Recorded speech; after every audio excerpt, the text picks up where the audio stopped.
क्या एक सास अपने ही घर को डर का अड्डा बना सकती है? क्या बदला इतना खौफनाक हो सकता है कि इंसान खुद ही उसमें फंस जाए? आज की कहानी है सास का खौफनाक बदला। एक छोटे से गांव में एक पुराना सा घर था। उस घर में कमला देवी रहती थीं, जो अपने सख्त स्वभाव के लिए पूरे मोहल्ले में जानी जाती थीं। उनके साथ उनका बेटा राजेश और उसकी नई नई शादी हुई पत्नी पूजा भी रहती थी। शुरू शुरू में घर का माहौल बहुत अच्छा था। पूजा हर काम मन लगाकर करती थी और कमला देवी की हर बात मानती थी। घर में हंसी खुशी का माहौल था और सब कुछ ठीक चल रहा था। लेकिन धीरे धीरे कमला देवी के मन में एक अजीब सा शक पैदा होने लगा। उन्हें लगने लगा कि पूजा घर के सारे फैसले अपने हाथ में लेना चाहती है और धीरे धीरे इस घर पर अपना अधिकार जमाना चाहती है। पूजा पढ़ी लिखी और समझदार थी। वो घर को नए तरीके से संभालना चाहती थी, लेकिन कमला देवी को ये सब बिल्कुल पसंद नहीं था।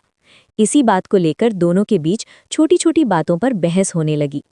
एक दिन बात इतनी बढ़ गई कि कमला देवी गुस्से में चिल्लाकर बोली कि ये घर उनके नियमों से ही चलेगा और कोई भी उन्हें बदल नहीं सकता।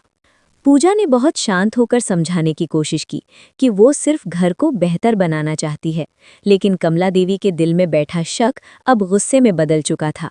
इसी बीच एक दिन कमला देवी को किसी से एक तांत्रिक के बारे में पता चला, जो लोगों की समस्याओं का समाधान तंत्र मंत्र से करता था।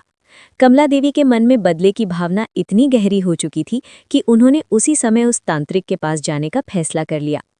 रात के अंधेरे में वो चुपके से घर से निकली और उस तांत्रिक की झोपड़ी तक पहुंच गई।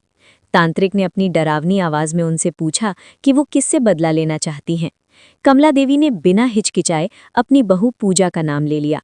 तांत्रिक ने कुछ मंत्र पढ़े, एक काला धागा दिया और कहा कि इसे अपने घर में रख दो, इसके बाद सब अपने आप हो जाएगा। उस दिन के बाद से घर का माहौल बदलने लगा। पूजा को रात में अजीब अजीब आवाज़ें सुनाई देने लगी। कभी ऐसा लगता जैसे कोई उसके कमरे में चल रहा हो, कभी चीज़ें अपने आप गिर जाती और कभी आईने में उसे अजीब सी परछाइयाँ दिखाई देती।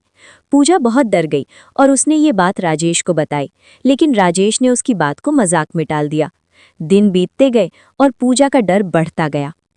वो अब हर वक्त सहमी सहमी रहने लगी थी। एक रात जब वो अपने कमरे में थी, उसने दरवाजे के बाहर कुछ आवाज़ सुनी। धीरे से दरवाज़ा खोलकर देखा तो कमला देवी वहां खड़ी थीं और कुछ मंत्र पढ़ रही थीं। उनके हाथ में वही काला धागा था जो तांत्रिक ने दिया था। अब पूजा को सब समझ आ गया कि उसके साथ जो कुछ हो रहा है उसके पीछे उसकी सास ही है। अगले दिन उसने हिम्मत जुटाकर कमला देवी से सीधे पूछा कि वो ऐसा क्यों कर रही हैं। कमला देवी ने गुस्से में कहा कि वो ये सब इसलिए कर रही हैं क्योंकि पूजा इस घर को उनसे छीनना चाहती है। जैसे ही दोनों के बीच बहस शुरू हुई, अचानक घर की लाइट चली गई और चारों तरफ गहरा अंधेरा छा गया। उसी समय तेज हवा चलने लगी और खिड़कियों के पर्दे जोर जोर से हिलने लगे। माहौल इतना डरावना हो गया कि दोनों डर के मारे चुप हो गईं।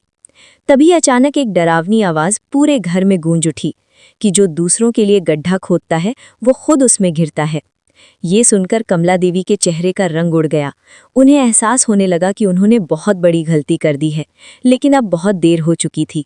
उस दिन के बाद से अजीब घटनाएं कमला देवी के साथ होने लगी। उन्हें हर जगह डरावनी परछाइयां दिखाई देने लगी। आईने में उन्हें अपना ही चेहरा विकृत और भयानक नजर आता और रात को उन्हें अजीब अजीब चीखें सुनाई देती। अब कमला देवी खुद डर के साए में जीने लगी थी। पूजा ने ये सब देखकर घर छोड़ने का फैसला कर लिया। उसने राजेश को भी बहुत समझाया, लेकिन वो अपनी माँ और पत्नी के बीच फंस गया। आखिरकार पूजा घर छोड़कर चली गई और राजेश भी अपनी माँ से दूर हो गया। अब उस बड़े से घर में कमला देवी अकेली रह गई थी। जो घर कभी हंसी खुशी से भरा रहता था, अब वहाँ सिर्फ सन्नाटा और डर का माहौल था। कमला देवी को हर पल अपने किए पर पछतावा होता था, लेकिन अब कुछ भी बदलना संभव नहीं था। इस कहानी से हमें यही सीख मिलती है कि बुराई का अंत हमेशा बुरा ही होता है। जो इंसान दूसरों के लिए बुरा सोचता है, वो खुद ही अपने जाल में फंस जाता है और अंत में उसे अपने कर्मों की सज़ा ज़रूर मिलती है।